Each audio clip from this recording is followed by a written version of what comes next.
The movie begins with a young man named Joon-woo who wakes up one morning and decides to skip school.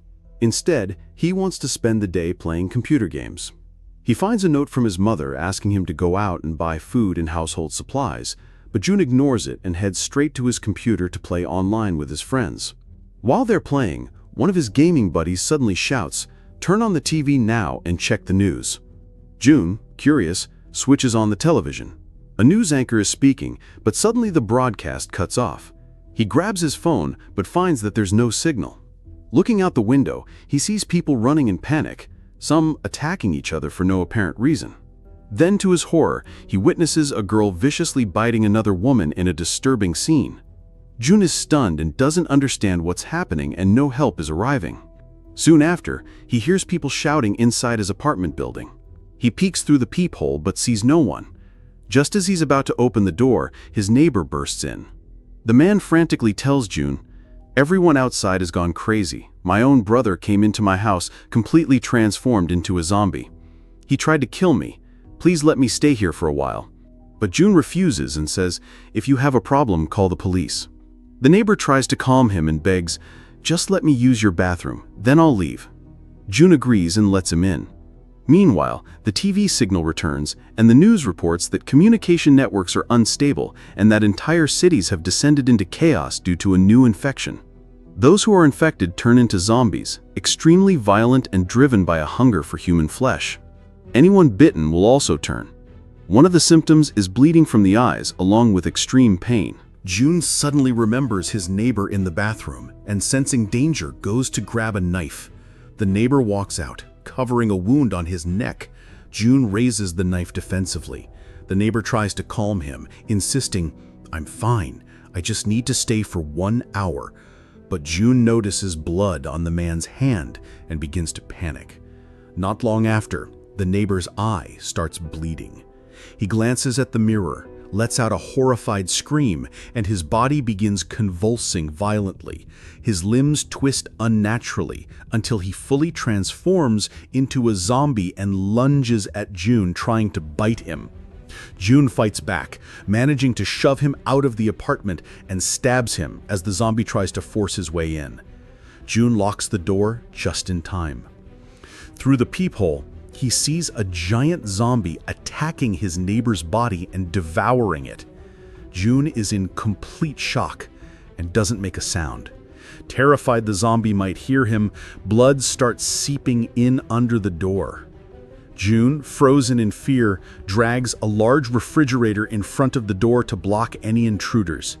He rushes to the sink, splashes his face, hoping this is all just a nightmare. But it isn't. It's real.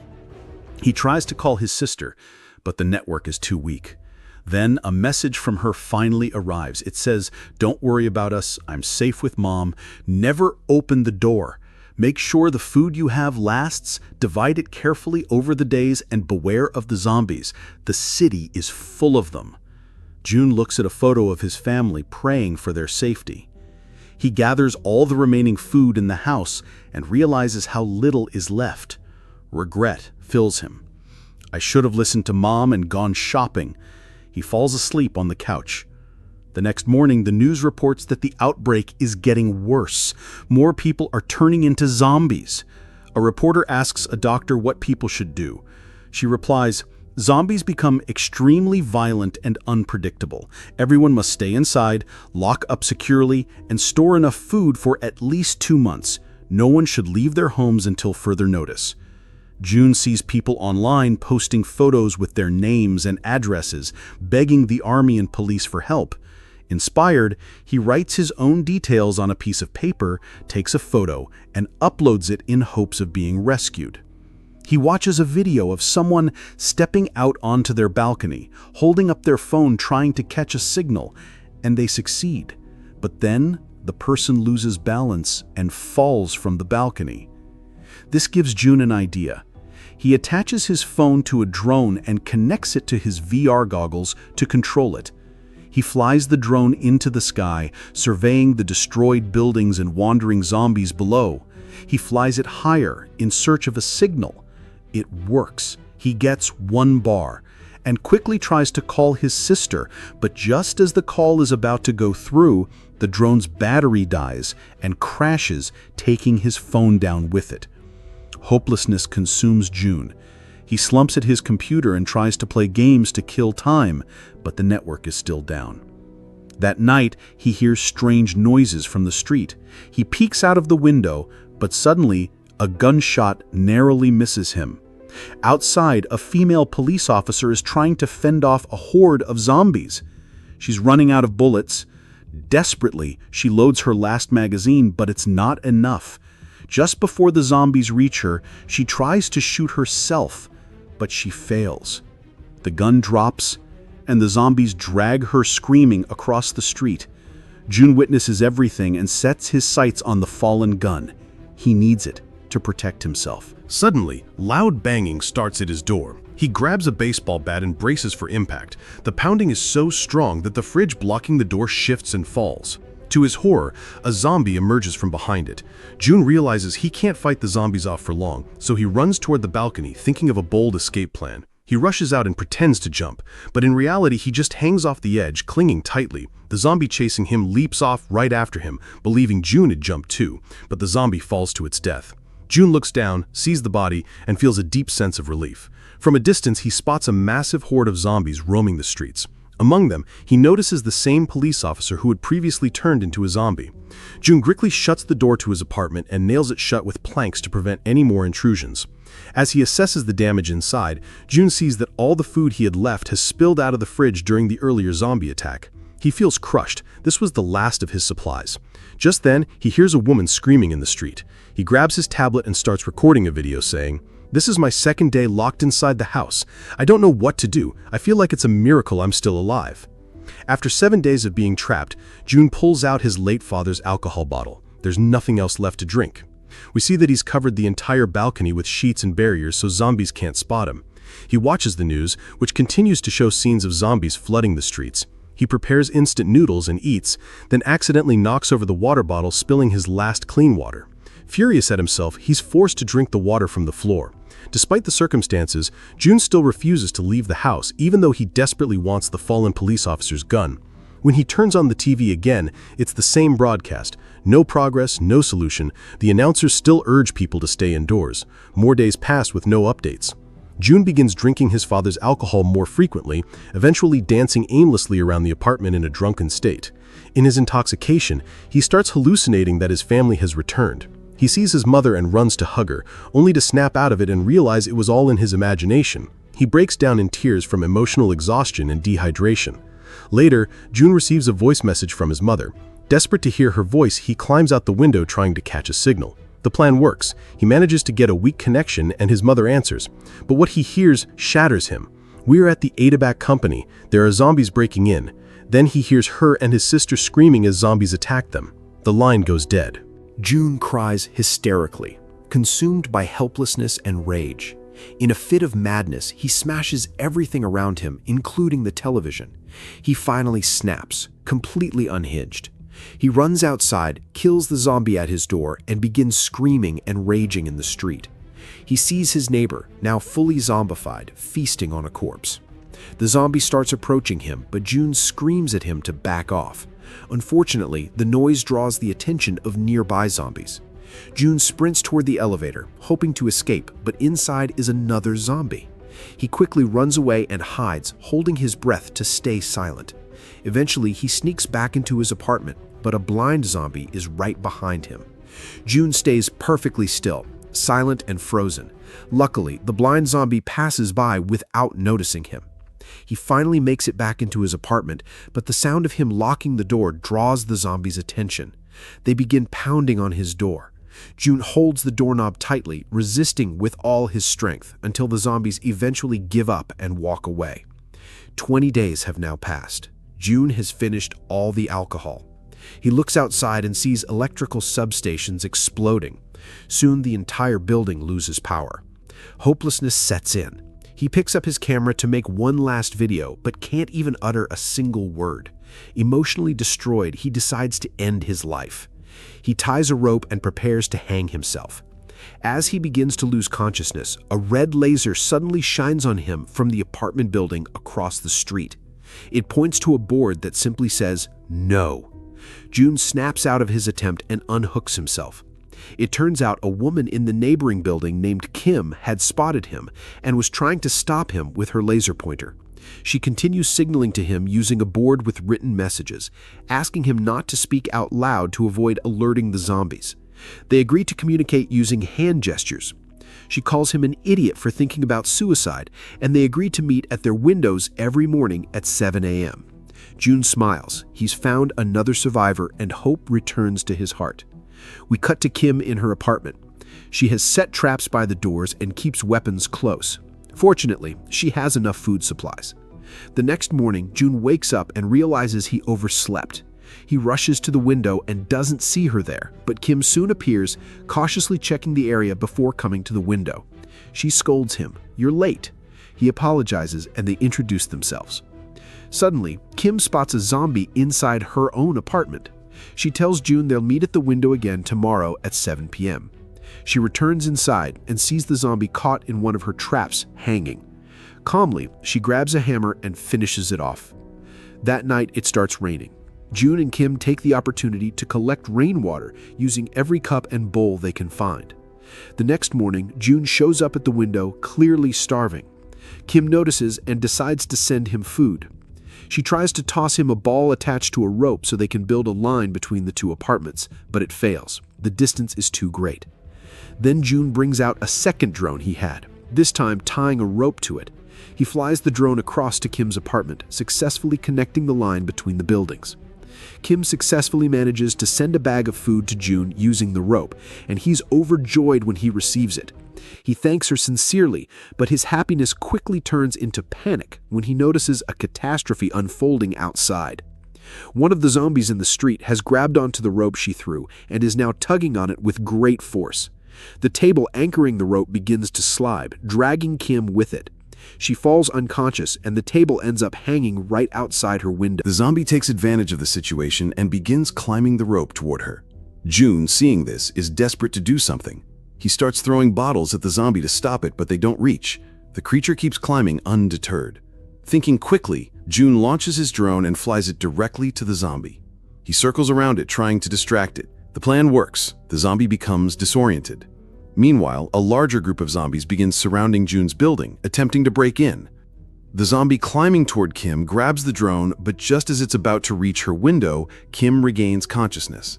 She grabs a weapon and cuts off the zombie's hand, killing it before it can get any closer. The zombies below scream in rage at her. Meanwhile, Joon wraps duct tape around his shoes to muffle the sound of his footsteps and grabs a stick. He sneaks out of his apartment and spots a part of his neighbor's body on the ground. He takes the neighbor's keys and breaks into the apartment. Inside, he heads straight to the fridge, taking all the food he can carry. In one of the rooms, he finds a corpse lying motionless. He cautiously checks if it's alive or dead. Suddenly, a zombie lunges at him from behind. Joon uses the dead body as a shield and escapes, running for his life, but luckily makes it back to his own apartment safely. Relieved, Joon enjoys the food he collected and prepares a portion to send to Kim, along with one of the walkie-talkies he found in the other apartment. The next day, they communicate through the walkie-talkies. Joon is thrilled to finally talk to someone again. Kim thanks him for the food, admitting she ate it all. Joon responds, "I should be the one thanking you. You saved my life." But Kim humbly replies, "I didn't save your life. You wanted to live. I just gave you a reason to hold on." Joon smiles, telling her, "Either way, if it weren't for you, I wouldn't still be here." They change the subject and begin cooking at the same time, sharing casual conversations throughout the day. They get to know each other more. Kim confesses she's afraid of heights. Joon is surprised, saying, "How can a woman who chopped off a zombie's hand be afraid of heights?" Kim laughs and says, "I don't think of them as people anymore. That's why it was easy." Suddenly, both hear what they think is rain, and they get excited to collect water, but they quickly realize it's not rain at all. It's the sound of a massive horde of zombies running toward the building. Panicked, both Joon and Kim drop to the ground, trying not to make a sound, but Kim accidentally knocks over a table. The loud crash draws the zombies toward her apartment. Terrified, she radios Joon and tells him what just happened. Joon doesn't hesitate. He comes up with a distraction plan. He calls the phone line of another apartment in Kim's building. The ringing sound draws the zombies away from Kim's unit, buying her precious time. The two then agree it's time to escape the buildings and find a safe place. Kim believes the 8th floor of a specific building nearby is clear of zombies. She's been observing it for days and hasn't seen any movement. Determined, Kim decides to go first. She ties a rope to herself and climbs out the window. On her way down, she encounters several zombies, but she fights them off with precision, using her weapons and sheer determination. Despite their numbers, she handles them like a pro. Joon watches in awe. She retrieves the gun that was lying on the ground. But just as a zombie is about to bite her, Joon rushes down and joins the battle. Together, they fight side by side, fending off the creatures. They manage to escape and run toward the building Kim mentioned. Once inside, they slam the door shut, but the glass is weak and won't hold for long. The zombies begin smashing it. Joon and Kim quickly rush to the elevator, barely making it in time, and enjoy a moment of safety. They reach the 8th floor and begin inspecting the hallway. There's no sign of any zombies. They try opening some of the apartment doors, but all are locked. Then they suddenly see a zombie approaching from behind. Within seconds, a whole army of zombies appears. Joon slams down a large iron gate across the hallway to delay the horde, buying them time, and begins attacking. Eventually, Kim manages to open the door of one of the apartments, but suddenly someone pulls her inside. That person throws a smoke grenade to cover their movement and calls for Joon to follow. Joon rushes in, and for a brief moment they find safety. But Kim is suspicious and asks, "Who are you?" The man introduces himself as Siang and says, "You should be thanking me." Kim is still confused and says, "I was sure no one was on the 8th floor." Siang responds, "I thought I was the only one alive in this whole area." He offers them some water, but Kim hesitates until he drinks from the same bottle. Only then does she feel safe enough to drink too. Sun also offers them food, saying, "Eat this while we wait for the rescue team." Both Joon and Kim are shocked and hopeful to hear that a rescue team is coming. Sun explains, "I saw it on the TV." Joon, overwhelmed with joy, hugs Kim, feeling that finally there's a chance to survive. But just a few minutes later, Joon suddenly collapses. He's been drugged. It turns out Sung had laced the food with a sedative. Kim doesn't have time to react. She too collapses. Sung drags Kim across the floor into another room, ties her up, and locks her inside. When Kim regains consciousness, she finds herself face to face with a zombie chained beside her. Then she hears Sung's voice from behind the door. He starts releasing the zombie toward her. Shockingly, Sung reveals the truth. This zombie used to be his wife. He wants her to feed on any living human to survive. That's why he locked Kim inside. He's offering her as food to his undead wife. At that moment, Joon wakes up and aims the gun at Sung, calling him a monster. Sung, desperate, says, "I'm just trying to save my wife from death." He then releases the zombie's chain and tells Joon, "Let her eat Kim and I'll let you live. I'll even give you all the food you want." He pleads with Joon to agree, but Joon struggles to hold onto the chain. It slips from his hand and the zombie moves closer to Kim, who screams in terror. Joon tries frantically to open the door, and Sung falls to the ground. Then, suddenly, Kim goes quiet. Thinking it's over, Sung opens the door to check, but his zombie wife turns on him and attacks. In that moment, Kim grabs the gun and aims it at them. Sung does nothing. He lets himself be eaten. "Let her feed," he says, offering himself willingly. Kim, with no other choice, pulls the trigger and kills both Seong and the zombie. But the gunfire echoes through the building, and every zombie in the area hears it. They begin swarming toward the apartment. Kim and Joon hear the growls and pounding footsteps. Dread sets in. They fear this is truly the end. Kim hands the gun to Joon and pleads, "Shoot me." Joon, shocked and crying, hesitates. But before he can do anything, they suddenly hear the sound of helicopters above. They rush to the window and spot military helicopters circling. Quickly, they head to the rooftop, throwing smoke grenades as signals and fighting off zombies along the way. As they climb the stairs, Kim slips and falls, but Joon saves her and shouts for her to go up first and stop the helicopter. She reaches the rooftop, but by the time Joon follows and locks the door behind him, the helicopters are gone. They'd left. Joon stands in disbelief. He screams, pleading for help from anyone who might still hear. The zombies break through the rooftop door and charge toward them. Joon shoots 2 with the last of his bullets, but then the gun clicks empty. Just as they brace for death, a military helicopter suddenly appears and opens fire on the zombies. The soldiers shoot every last one of them, clearing the rooftop. They call for Joon and Kim, who climb aboard. The helicopter lifts off into the sky. They're safe. As they fly over the ruined city, they hear a radio broadcast announcing that over 50,000 people have been infected. The city has become nearly uninhabited. Then the broadcast mentions how the military discovered Joon's location thanks to the photo he uploaded online. And with that, the story comes to an end.